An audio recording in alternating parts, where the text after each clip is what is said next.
গুরুদেব শ্রী শ্রী নীলকান্ত গোস্বামী। হর হর হর হর মহাদেব।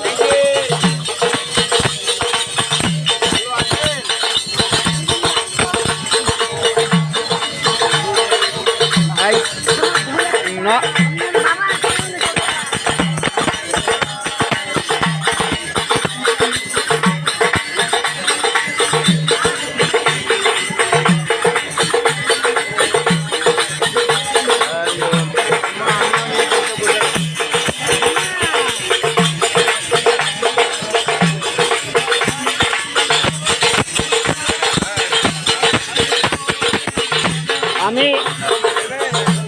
আমি শুনছি আপনারা আসছেন, এই জন্য কষ্ট করে আমার এই হার্ট সার্জারি হয়েছে, ওপেন হার্ট অপারেশন, তাই এই চড়াই চড়ে আপনাদের সঙ্গে শুধু দেখা করতে আসছি আমি, বুঝলেন? ভালো করে ভালো হয়ে যাবে যেন আমার দাদা। আপনি আমার একটা গুরু ভাই, আমি ঈশ্বর নীলকান্ত ঘোষার শিষ্য। নরনারায়ণ সেবা আশ্রমে আমার জগা পাগলা নাম। আপনি ডেলি সকালবেলায় বাসি পেটে একটা করে পাথরকুচির পাতা খাবেন। পাথরকুচি? হ্যাঁ, কাউকে বলার দরকার নেই আমি কোন রোগে খাচ্ছি কি না খাচ্ছি। তো 15 দিন খাবার পরে যদি এই গুরু ভাইয়ের কথা মনে না পড়ে তো আমার নাম কার্তিক না। 15 দিন পরে লাঠি ছাড়িয়ে দিতে হবে, 15 দিনই লাঠি ছাড়িয়ে দিতে হবে, আমি বলে দিলাম। কিন্তু আরো শিখে দিয়েন না।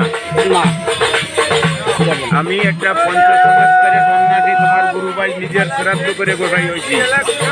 আমি যে বাক্যটা দিলাম তুমি ধরে রাখো, কাজ হয়ে যাবে। কালকে আমি দেখা করো, আমি বাসি নিয়ে আসবো না। হ্যাঁ, বাসি ঘরে আছে, 28টে বাসি রয়েছে ঘরে, কিন্তু এই 3টে বাসি আমার না। হ্যাঁ, বাজাও।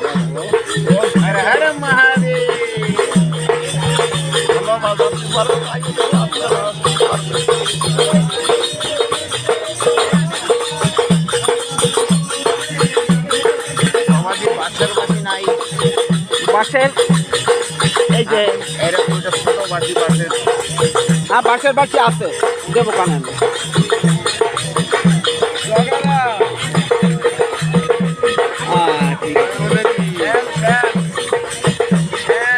শ্যাম,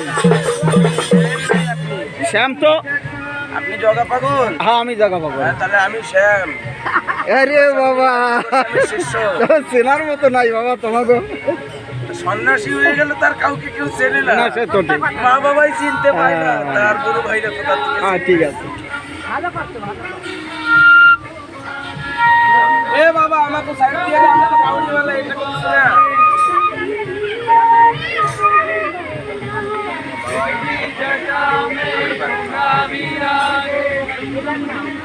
কি হয়েছে? হচ্ছে না?